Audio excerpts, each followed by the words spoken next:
Bismillahirrahmanirrahim. Bismillahirrahmanirrahim. Assalamualaikum warahmatullahi wabarakatuh. Alhamdulillah. Wassalatu wassalamu ala rasulillah wa ala alihi wa ashabihi wa mawalah. Ashhadu an la ilaha illallah wahdahu la syarika lah. Wa ashhadu anna Muhammadan abduhu wa rasuluhu la nabiyya ba'dah. Allahumma salli wa sallim wa barik ala Muhammadin wa ala alihi wa ashabihi ajma'in. Rabbi shrah li sadri wa yassir li amri wa hlul 'uqdatam min lisani yafqahu qawli, amma ba'd. Hadirin sidang jamaah kajian kitab Ihya Ulumuddin yang saya muliakan, alhamdulillah pada malam yang berbahagia ini kita bertemu kembali untuk melanjutkan pembahasan kita terkait dengan tanda-tanda ulama akhirat. Pada bagian sebelumnya kita sudah menjelaskan bahwa yang merupakan salah satu dari tanda ulama akhirat adalah ulama yang tidak mendatangi pintu-pintu penguasa. Yang dimaksud dengan tidak datang kepada pintu-pintu penguasa yaitu orang yang tidak mencari kesenangan duniawi melalui kekuasaan yang dimiliki oleh seseorang.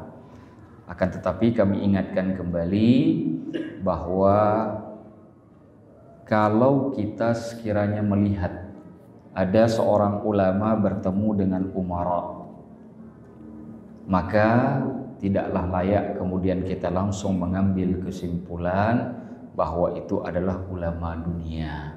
Karena kita tidak tahu motif, kita tidak tahu alasan, kita tidak tahu apa yang melatar belakangi pertemuan tersebut. Sehingga nanti akan membuat kita jatuh ke dalam praduga. Sedangkan dalam Al-Quran disebutkan sebagian daripada dugaan itu hukumnya berdosa. Inna ba'dadh-dhanni ithmun. Baik, mari kita lanjutkan pembahasan kita. Kita hanya fokus kepada ulama yang memang benar-benar mencari kesenangan duniawi. Jelas mencari kesenangan duniawi. Saya pernah mengibaratkan di majelis kita, nah kalau ulama sudah naik di atas mimbar ngejelekin orang lain dalam urusan kampanye mesti nyari kekuasaan, mesti nyari kesenangan. Karena nanti kita akan ketemu satu pembahasan yang disebutkan oleh Imam Al-Ghazali, ulama itu orang yang khusus. Maka orang yang khusus dia tidak layak mendapatkan apapun kecuali yang khusus pula. Kalau orang yang khusus mendapatkan yang tidak khusus, maka orang tersebut telah merendahkan dirinya.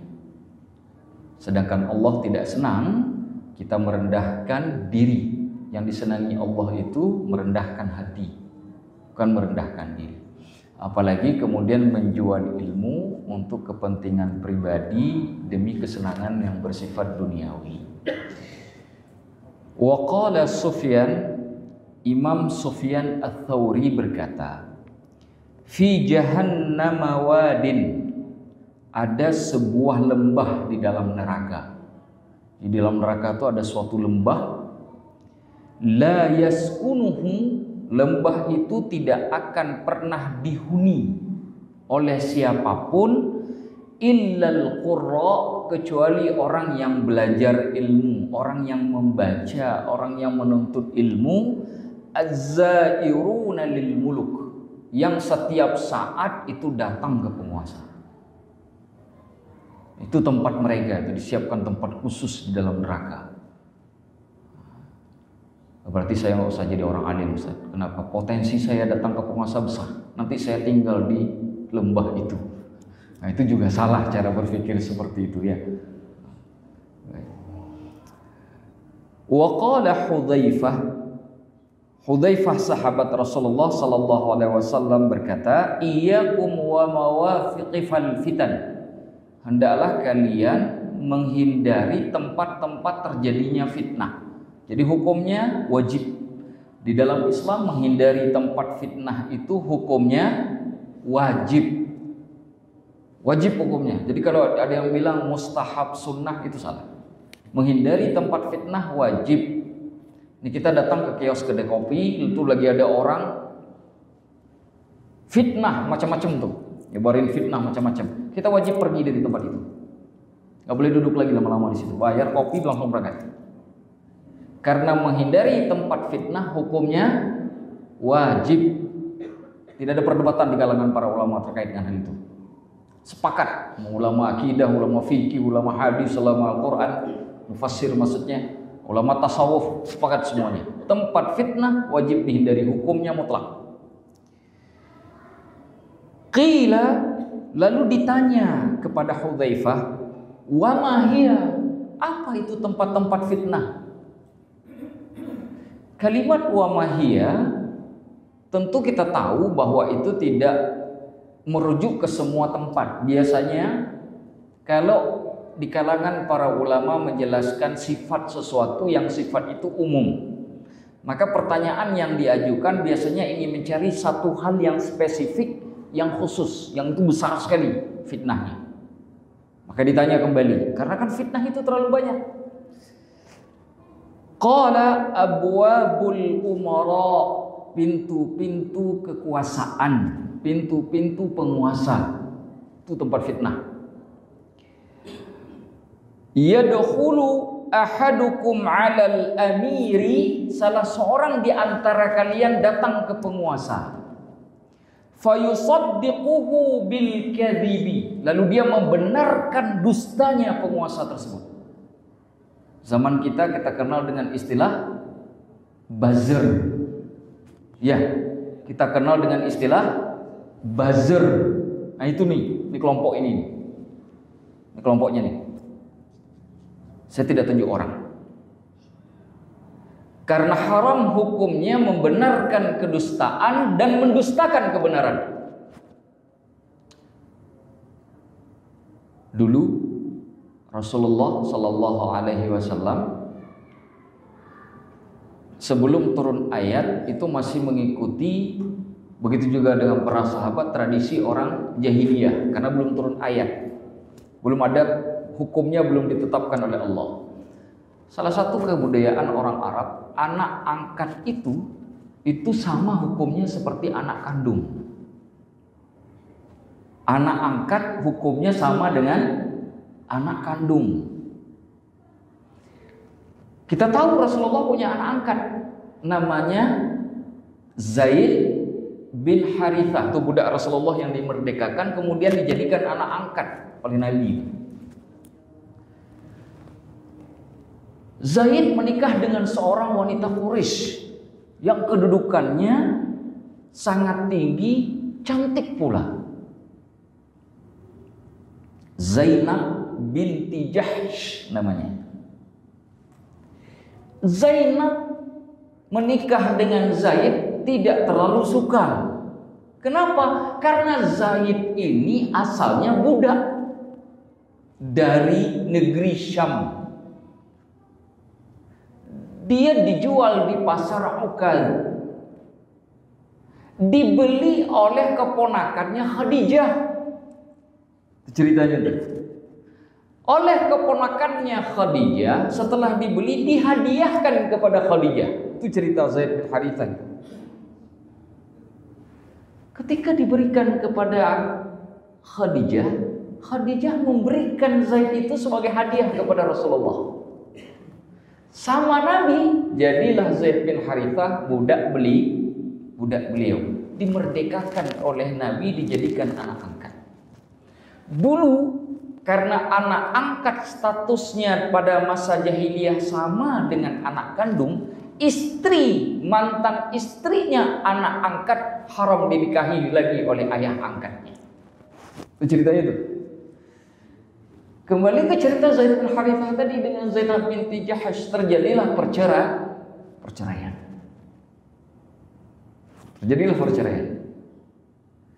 Turunlah ayat. Makanya Zaid itu satu-satunya sahabat yang namanya disebut dalam Al-Quran. Tidak ada satupun sahabat Rasulullah kecuali Zaid bin Harithah yang namanya disebut di dalam Al-Quran. Hatta Abu Bakar tidak ada namanya.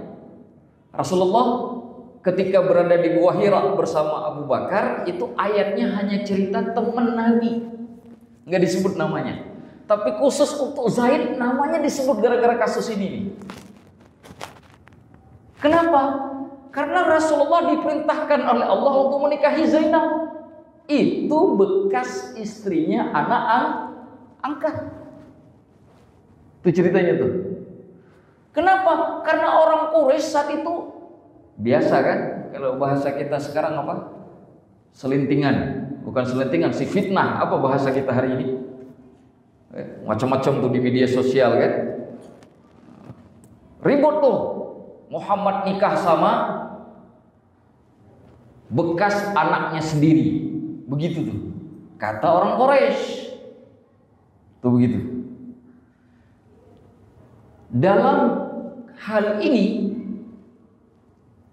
Rasulullah Sallallahu Alaihi Wasallam tidak membenarkan kebiasaan orang Quraisy yang telah dibatalkan oleh Allah. Karena kalau beliau membenarkan, maka posisinya sebagai Rasulullah itu batal dengan sendirinya. Apa yang dilakukan oleh Nabi di tengah hinaan, cacian orang Quraisy, Nabi nikahi itu Zainab, jadi Ummul Mukminin. Dinikahinya karena turun ayat. Sampai-sampai Zainab binti Jahash setelah dinikahi oleh Rasulullah mengatakan di depan orang-orang, lihat nih aku menikah dengan orang terbaik, dinikahkan langsung oleh Allah. Subhanallah, turun ayat kan dinikahkan langsung oleh Allah. Allah yang perintahkan. Subhanallah. Ini penting. Hal-hal yang seperti ini kita pahami penting. Kenapa? Karena kebiasaan. Saya ingat dulu tuh ada ungkapan begini. Jangan benarkan kebiasaan, tapi biasakanlah kebenaran. Kebiasaan itu dimungkinkan salah. Betul kan? Betul tidak? Dulu orang tua kita, nenek moyang kita nyembah batu, Pak. Salah. Yang agama dinamisme, animisme kan? Salah. Tidak kita ikuti. Walaupun mereka nenek moyang kita sekalipun. Salah. Karena yang dibiasakan itu bukan kebiasaan, tapi membiasakan kebenaran. Nah, persoalan ini ketika lari dari konteks kita bawa ke dalam konteks pembicaraan kita, itu terjadi hari ini. Orang tidak peduli lagi masalah itu. Orang nggak peduli lagi masalah itu. Kenapa tidak peduli? Karena saya pendukungnya. Betul tidak? Akhirnya dibela mati-matian. Tanpa peduli itu benar ataupun salah. Fayusaddiquhu bil kadzib. Dibenarkan, padahal orang yang dia benarkan itu berdusta. Dan dia tahu itu ada dusta di sana. Padahal kita sering diajarkan jangan sampai ada dusta di antara kita. Seperti itu. Nah, bayangkan kalau yang melakukannya ulama. Tadi kan saya ceritanya orang biasa. Bayangkan kalau itu terjadi pada ulama. Bayangkan. Apa tidak hina? Ini yang saya katakan tadi, orang khusus tidak layak mendapatkan apapun kecuali yang khusus pula. Ilmu itu alat yang khusus, tidak layak diturunkan derajatnya untuk urusan kenikmatan duniawi. Nah itu. Baik. Wa yaqulu fihi ma laysa fihi. Lalu dia berkata, sudahlah dia benarkan kedustaan pemimpin tadi, lalu dia berkata apa yang tidak harusnya ada. Dia katakan insya Allah. Kan sekarang zaman janji kan? Janji. Saya kalau mau naik jadi camat, saya berjanji. Misalkan jadi bupati, saya berjanji. Ada 15 misalkan poin janji. Satu pun nggak dipenuhi. Yang ngikutin itu ngebela mati-matian. Wa yaqulu fihi ma laysa fihi, dia katakan bahwa itu ada padahal tidak ada. Itu kata Hudzaifah. Jadi peringatan itu sudah ada. Wa qala Rasulullah sallallahu alaihi wasallam, Rasulullah SAW bersabda, al ulama itu umana'ur rusul, orang yang memegang amanahnya para nabi dan rasul. Itu ulama namanya.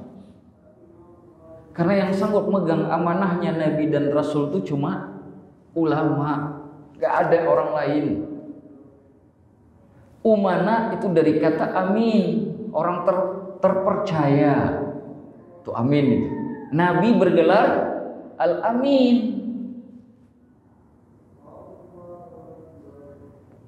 Ala ibadillahi ta'ala, atas seluruh hamba Allah Ta'ala.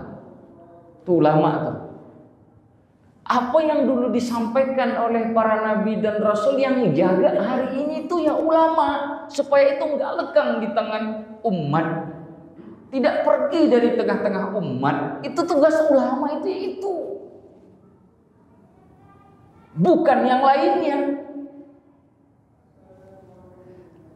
Malam yukhalitus sultan, malam yukhalitus salatin, selama dia tidak bercampur dengan para penguasa. Kalimatnya itu. Fa idza fa'alu dzalika, apabila mereka telah melakukan yang demikian, faqad khanur rusul, mereka telah berkhianat kepada para rasul-rasulnya Allah. Fahdharuhum, maka berhati-hatilah sama mereka. Wa'taziluhum, tinggalkan mereka. Suruh tinggalkan. Hadis ini pada dasarnya hadis dhaif. Diriwayatkan oleh Imam Al-Uqaili dalam kitab Ad-Du'afa dari sahabat Anas bin Malik. Ini hadis ini. Kata Imam As-Suyuti, walaupun hadis ini dhaif, bahkan disebut oleh Ibnul Jauzi maudhu, palsu, tapi hadis ini ada penguat lebih dari 40 hadis lainnya yang sama redaksinya seperti ini. Itu kata Imam As-Suyuti, Al-Hafidh As-Suyuti, Jalaluddin As-Suyuti, ketika menjelaskan tentang makna hadis ini. Dalam bahasa sederhana, hadis ini yang dinukilkan dalam kitab ini lemah, tapi maknanya punya syawahid dari lebih 40 hadis yang lain, kata Imam As-Suyuti. Dalam bahasa yang sederhana, hadis ini maknanya benar. Bisa dipahami, Pak? Alhamdulillah. Baik. Wa qila lil A'mash ditanya, laqad ahyaital ilma likathrati man ya'khudhuhu anka. Wahai A'mash, engkau ini benar-benar telah menghidupkan ilmu. Ini ada satu orang ngatain kepada A'mash, ketemu satu hari di stop, A'mash ditanya, dikatakan begini, A'mash, kamu ini benar-benar telah menghidupkan ilmu. Karena banyak sekali orang yang ngambil ilmu ke kamu. Majelis taklimmu penuh. Orang datang kepadamu mengambil ilmu banyak sekali. Kata orang ini, apa kata A'mash ketika dia mendengar hal tersebut? Qala la ta'jilu, jangan kalian tergesa-gesa mengambil keputusan. Jangan tergesa-gesa. Kenapa? Kata A'mash, thuluthun yamutuna qabla al-idrak. Ada 1/3 dari umat manusia yang mati sebelum nuntut ilmu. Macam-macam tuh kejadiannya. Ada yang meninggal waktu kecil, ada yang meninggal waktu remaja, ada yang mungkin meninggal waktu tua, masih tetap nggak kepikiran untuk nyari ilmu. 1/3 meninggal nggak sempat untuk dapat ilmu. Wa thuluthun yalzimuna abwabas salatin. Sedangkan 1/3-nya lagi punya ilmu. Dia ahli ekonomi, dia ahli matematika, dia ahli politik, dia ahli agama. Tapi kerjaannya bercampur terus dengan para penguasa. Kata A'mash, fahum syarrul khalqi, itulah manusia seburuk-buruk makhluk.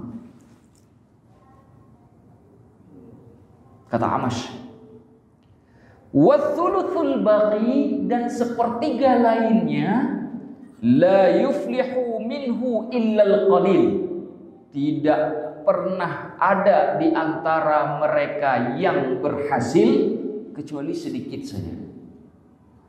Datang ke majelis taklim ada orang 1000 yang paham cuma 5, 995 nggak paham apa-apa.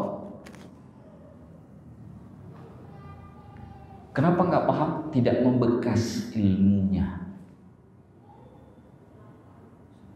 Setelah keluar dari tempat ilmu, ilmu itu tidak membekas. Ini kata Amash. Walidzalika qala Sa'id bin Al-Musayyab. Oleh sebab itu tabi'in terkenal yang bernama Sa'id bin Al-Musayyab rahimahullah berkata, "Idza ra'aitumul 'alima," apabila kalian melihat seorang yang alim, yaghshal umara, selalu mendatangi para penguasa, fahtarizu minhu fa innahu lussun, hati-hati sama ulama tersebut karena itu maling. Itu kalimatnya. Jangan dekat karena itu apa yang dimalingi? Harta, bukan. Dia sedang maling dunia.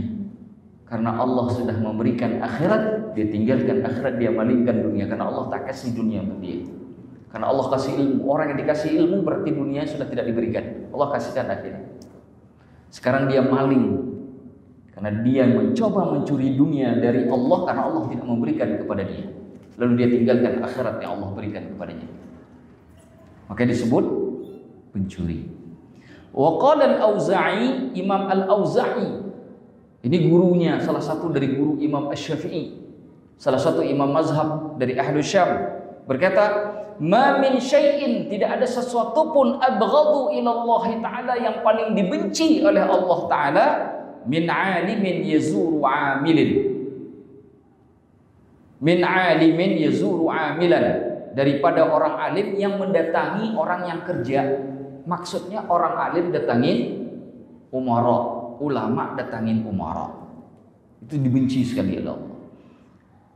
Wa qala Rasulullah sallallahu alaihi wasallam, Rasulullah sallallahu alaihi wasallam bersabda, "Syarrul ulama," seburuk-buruk ulama, alladzina ya'tuna al-umara, yaitu orang-orang yang mendatangi penguasa, wa khiyarul umara, sedangkan sebaik-baik penguasa, alladzina ya'tuna al-ulama, yaitu orang yang mendatangi ulama. Jadi kalau sudah ada pemimpin sudah tidak mau datang kepada ulama kecuali pada masa pemilu, jangan dipilih. Itu maksud saya. Kan datangnya pas datang pemilu, sebelum itu, setelah itu nggak datang lagi, jangan dipilih. Kenapa? Bukan khiyarul umara, bukan umara terbaik menurut hadis ini. Ada yang mengatakan bahwa hadis ini dhaif, tapi juga ada yang mengatakan hadis ini sampai derajahnya hasan. Jadi ini perbedaan pendapat di kalangan ulama hadis. Terkait dengan makna tidak ada perbedaan pendapat, baik dari sisi fikih maupun dari sisi tasawuf atau adab, bahwa makna dari hadis ini benar adanya. Karena ilmu tidak mendatangi, tapi ilmu didatangi. Saya pernah ceritakan kasus Imam Malik dengan Harun Ar-Rasyid. Harun Ar-Rasyid itu kan pengen Imam Malik datang ke istananya Harun Ar-Rasyid untuk mengajarkan anaknya, anak khalifah, anak presiden. Khalifah masa itu lebih besar dari presiden, karena besar sekali kekuasaannya. Itu berapa negara kalau dihitung hari ini. Kekuasaan Islam Pak di abad pertengahan itu mulai dari perbatasan Cina sampai dengan Eropa. Berapa negara Pak itu Pak? Perbatasan Cina itu negara Tantan itu, Kazakhstan, Turkmenistan, Afghanistan, itu Azerbaijan itu, sampai ke wilayah Andalus, itu Afrika Utara sampai dengan Maroko, itu perbatasan mau ke arah Amerika Serikat itu. Jauh betul kekuasaan Islam masa itu. Sehingga disebut dalam sejarah, ada katanya kan Alexander the Great itu menguasai setengah bumi katanya. Tapi posisi Alexander the Great saat itu belum ada kekuasaan yang besar yang ditaklukkan kecuali Persia. Dan kita tahu bahwa Yunani, Romawi saat itu dalam posisi juga kerajaan superpower. Islam itu kerajaannya nggak ada sebelumnya, itu orang padang pasir yang cuma main pedang di tengah padang pasir, cuma bisa naik kuda, bisa mengalahkan negara superpower semisal Romawi dan Persia. Bahkan di masa Umar bin Khattab, Persia hilang dari sejarah dunia. Kenapa? Terhapus dari peta dunia pada masa Umar bin Khattab. Siapa yang menaklukkan? Khalid bin Walid. Khalid bin Walid. Persia adalah kerajaan besar pertama yang takluk kepada Islam. Belakangan Romawi ikutan, ditundukkan oleh Islam. Puncaknya pada masa Sultan Al-Fatih dari Turki Utsmani ketika menghancurkan tembok Konstantinopel. Selesai sudah kekuasaan Romawi masa itu. Turki Utsmani itu berkuasa juga dari India sampai Eropa. Kuasa itu. Armenia, Albania, itu dulu wilayah Islam itu semuanya. Yang menyebabkan beberapa negara di Eropa tidak senang. Bahkan Spanyol yang Katolik itu ingin menyerang Turki Utsmani melalui laut. Dihajar oleh panglima perang yang bernama Barbarossa. Yang belakangan dibikin film jelek oleh Barat, film Hollywood. Padahal itu pahlawan Islam yang luar biasa itu. Jadi kita ini luar biasa Pak sejarahnya, dan kita harus baca kembali sejarah kita untuk mengingatkan anak-anak kita. Daripada ngajarin Robin Hood, mendingan tuh ngajarin Turki Utsmani itu pada anak kita. Beli bukunya biar anak kita baca. Jangan cuma tahu belajar buku Turki Utsmani. Kita punya kerajaan Demak, kita punya kerajaan Aceh, kita punya kerajaan Banjar, kerajaan Siak Riau, kerajaan-kerajaan Islam di Nusantara. Ajarkan kepada anak kita. Gak usah ngajarin Robin Hood. Siapa lagi? Kita sekarang ngajarin yang aneh-aneh. Gak usah. Apalagi sampai nonton Dewa Yunani itu, Zeus segala macam. Itu hafal anak-anak kita sekarang. Dewa Yunani dia hafal. Padahal itu mitologis. Gak ada realitasnya. Namanya mitos, mitologis.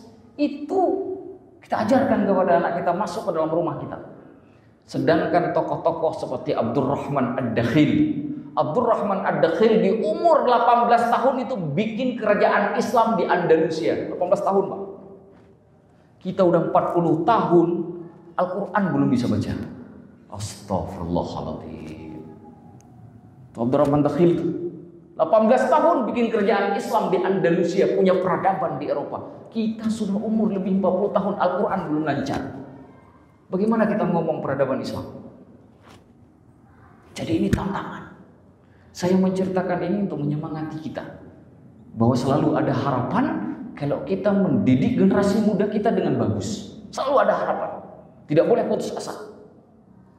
Mungkin sudah telat bagi kita, tapi belum telat bagi anak-anak kita. Mungkin sudah telat bagi kita, belum telat bagi cucu kita. Wallahu a'lamu bishawab. Saya simpulkan sedikit sebelum saya buka tanya jawabnya, bahwa yang pertama harus dipahami, para ulama itu tidaklah baik jika terus-terusan datang kepada penguasa, kecuali dengan maksud untuk menasehati. Karena nasihat itu dibutuhkan oleh para pemimpin. Dan nasihat terbaik itu hanya dimiliki oleh para alim ulama. Kalaulah bukan mereka yang memberikan nasihat, maka siapakah lagi yang lebih berhak? Tetapi jika ulama sudah menjual dirinya datang ke penguasa untuk mencari kesenangan duniawi, saat itu fitnah bukan hanya urusan dengan keilmuan. Orang yang di bawahnya pun kita itu akan terkena fitnah secara otomatis. Maka kenapa kedudukan para ulama seperti itu di dalam pandangan agama itu dipandang sangat hina? Karena fitnah itu bukan hanya urusan kepribadinya saja, tapi juga kena kepada umat, kepada kita ini. Yang gak ada urusan mungkin 1 rupiah pun tidak masuk ke kantong kita, tapi kena fitnahnya. Maka kenapa mereka itu ingin dibentuk oleh ajaran Islam supaya menjadi kelompok yang istimewa? Kenapa? Karena mereka itu penjaga amanah Rasulullah. Makanya kalau ketemu dengan ulama yang baik, ulama yang sebagaimana kita ketahui bersama dan kita inginkan bersama, maka tolong dihormati. Karena itu penjaga amanah Nabi di tengah umat. Kalau mereka meninggal, musibah nih kita semua nih. Karena Allah nggak ngangkat ilmu itu, ngangkat mushafnya, tapi Allah matikan yang mengerti mushaf. Allah tidak menghilangkan tulisan Al-Quran, tapi Allah cabut nyawa orang yang mengerti tulisan Al-Quran. Begitu cara Allah mengangkat ilmu. Mereka punya tempat yang istimewa. Yang kedua, kita berharap supaya Allah menjaga para alim ulama kita. Di Indonesia kita masih punya alim ulama, bahkan bukan hanya person saja, bahkan punya kelembagaan ulama di Indonesia yang bernama Majelis Ulama Indonesia. Kita mohon doa kepada Allah, baik para ulamanya secara individual maupun kelembagaan para ulamanya tetap berwibawa di tengah masyarakat. Supaya kenapa? Dengan ada wibawa yang mereka miliki, maka agama ini pun akan kuat. Karena mereka adalah tonggak. Maka kita butuh doa. Kita butuh doa, berdoa kepada Allah supaya para alim ulama kita dijaga oleh Allah Subhanahu. Dijauhkan dari fitnah, dijauhkan dari macam-macam hal yang membuat urusan mereka menjadi sulit, ataupun barangkali mereka tergoda dengan hal dunia. Kalaupun itu datang, Allah perkuat istiqomahnya mereka. Itu doa kita kepada para alim ulama kita. Ada hadhihi niyyah wa kulli niyatin shalihah. Al-Fatihah.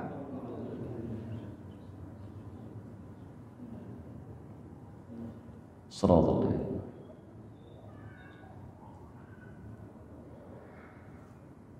Baik, kalau ada pertanyaan barangkali.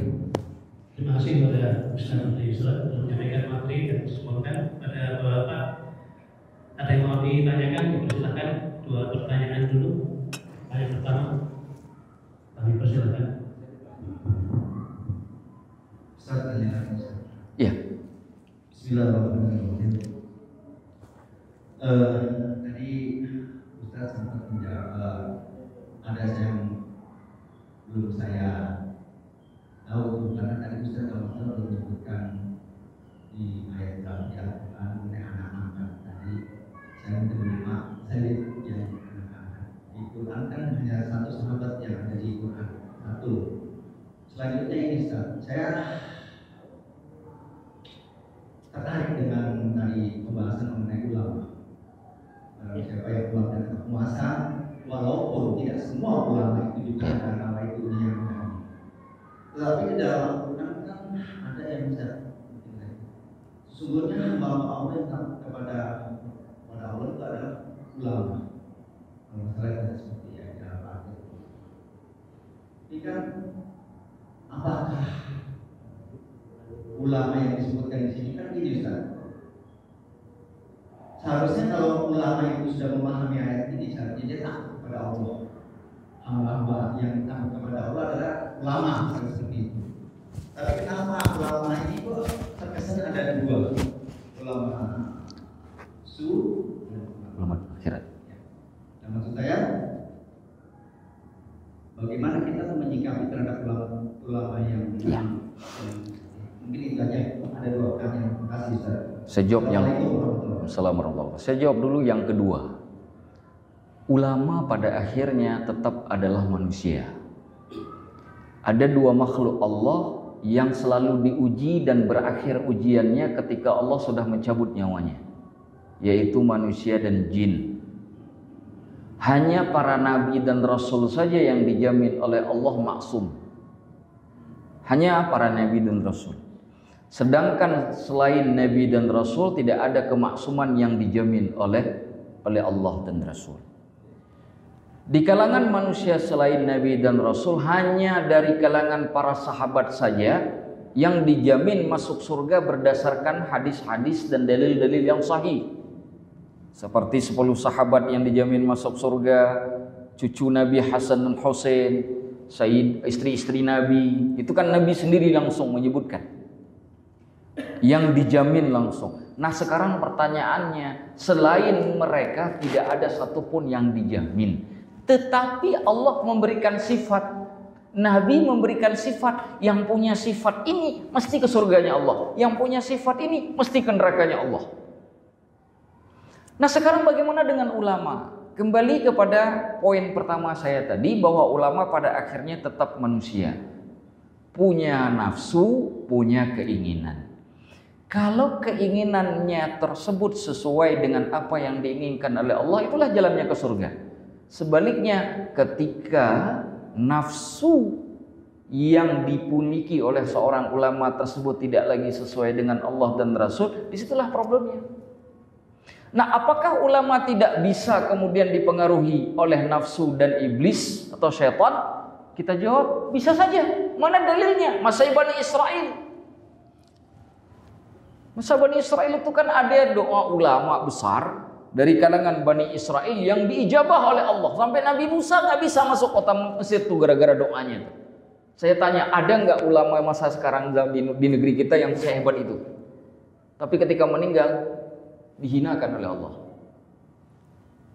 Kalau setingkat itu saja ada kasusnya, itu kan jadi iktibar dan pelajaran bahwa manusia akan selamanya digoda. Saya sering mengatakan begini, kalau orang biasa itu yang goda mah cukup yang baret merah saja dari kalangan setan.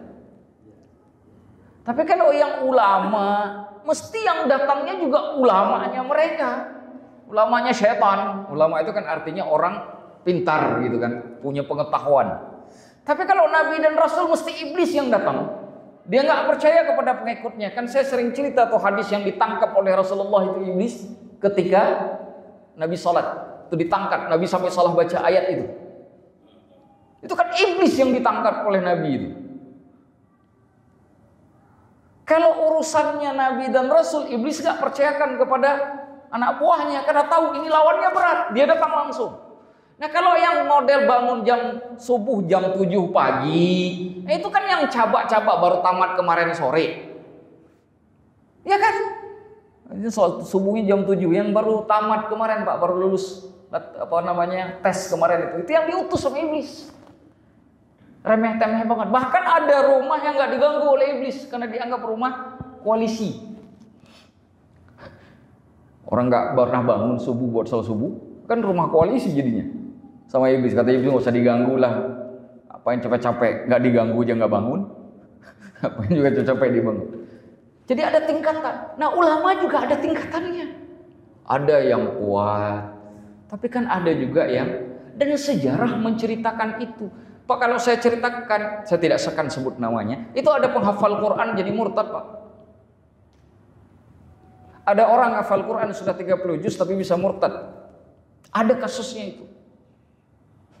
Saya tanya sama Bapak yang nanya ke saya, masuk akal nggak? Kalau dipikirkan hafal Quran, ya kan? Jadi urusan mainnya benar-benar di sini. Berapa banyak orang tuh dulu siapa tuh yang suka kayak dukun-dukun tuh yang viral di TV tiba-tiba jadi alim betul? Iya, iya kan? Iya kan? Joko Bodo ya, Ki Joko Bodo. Tapi sampai dengan hijrah luar biasa. Siapa yang bayangkan itu Pak? Siapa yang sanggup bayangkan itu? Yang jahat bisa dapat hidayah, yang sudah dapat hidayah juga bisa kehilangan hidayah. Makanya kenapa sholat selalu baca ihdinas siratal mustaqim, itu tujuannya. Gak bisa baca sekali. Maka bayangkan kalau yang baca siratal mustaqim itu 17 kali dalam sehari, terus yang gak sholat bagaimana? Gak pernah sholat, gak pernah minta Allah dapat.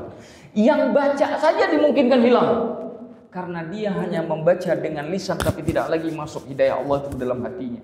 Seperti orang menuangkan air ke dalam gelas yang tertutup.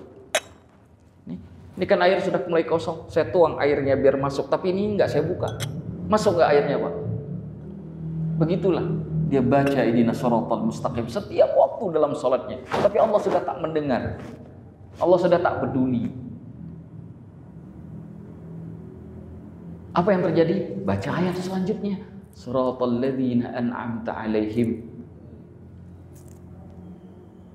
Kalau di dalam ilmu nahwu itu siratal ladzina an'amta 'alaihim badal kul minal kul, badal kul min kul. Itu dalam munahum. Artinya apa? Kata siratal mustaqim yang di ayat sebelumnya itu adalah siratal ladzina an'amta alaihim, 100% tidak lebih tidak kurang. Sekarang pertanyaannya, yang dapat nikmat itu siapa? Dijelaskan lagi dengan badal kul min kul pada ayat setelahnya.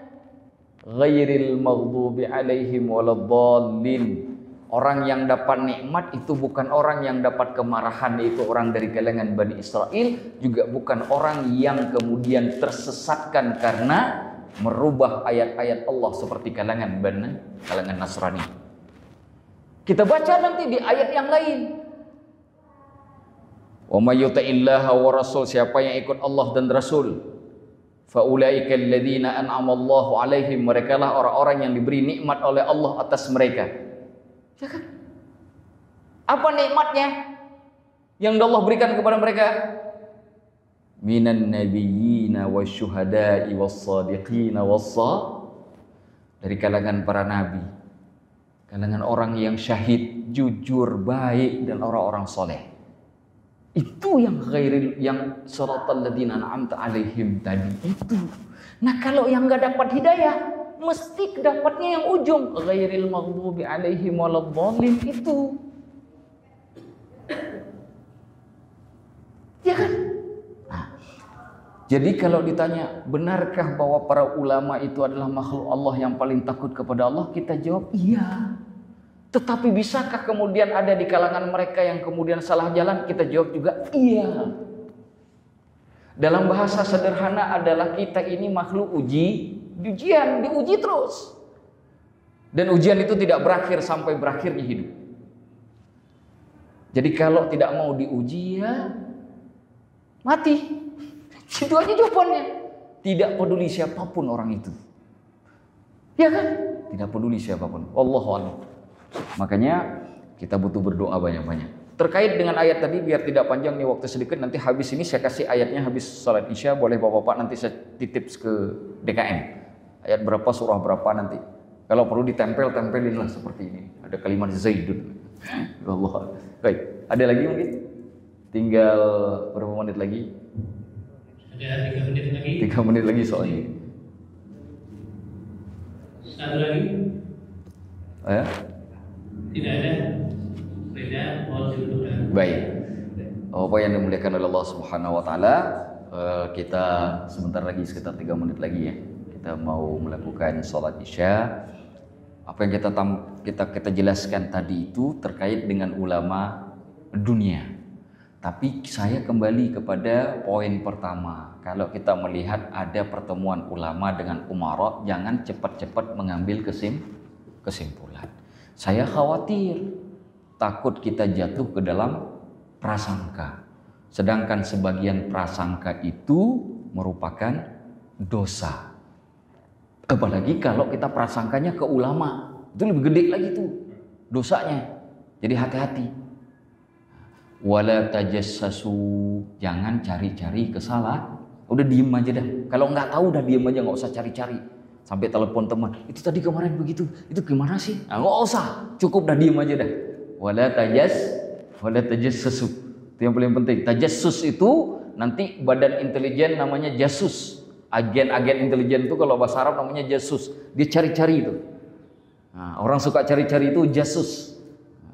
Mencari-cari kesalahan itu tidak boleh. Hukumnya nih, kalau intelijen lain cerita itu ya.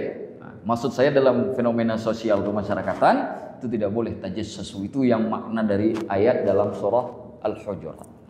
Nah, itu penting. Jadi jangan ilmu ini kemudian pulang ke rumah langsung dipakai, ngelihat nanti di TV ada ulama ketemu marah. Oh iya benar tadi pengajian yang di masjid. Bukan begitu maksudnya. Nah, jadi kita tidak boleh langsung menghukumi. Wallahu a'lamu bishawab. Kita sudah sampai di penghujung. Sebelum saya akhiri, kita sama-sama berniat kepada Allah Subhanahu wa taala, semoga ilmu ini menjadi barakah, sambil meniatkan sebagai bentuk pengabdian kita kepada Allah, supaya Allah melimpahkan ilmunya kepada kita, menambah ilmu yang sudah ada. Dan yang paling penting lagi, ilmu itu bukan hanya diberi, tapi juga diikuti dengan pemberian pemahaman. Pemahaman yang kita inginkan bukan hanya sekedar kita pahami secara logika, tapi bisa kita pahami melalui tingkah laku kita sehari-hari. Sehingga ilmu itu bisa langsung dipraktekkan. Itu pemahaman yang sesungguhnya. Maka kita doakan kepada Allah, Rabbi zidna ilman warzuqna fahman. Nah, fahman itu yang pada tingkatan tertinggi, pemahaman ketika kita sanggup mempraktekkannya, sudah tahu cara mempraktekkannya. Nah, itu pemahaman yang paling istimewa. Kita doakan juga kepada Allah ketika Allah memberikan ilmu tersebut, lalu tidak lagi Allah cabut selama-lamanya sampai kemudian saatnya kita pergi meninggalkan dunia untuk bertemu kembali dengan Allah. Ala hadhihi niyyah wa kulli niyatin shalihah. Al-Fatihah. Alhamdulillah. Alhamdulillah. Ya.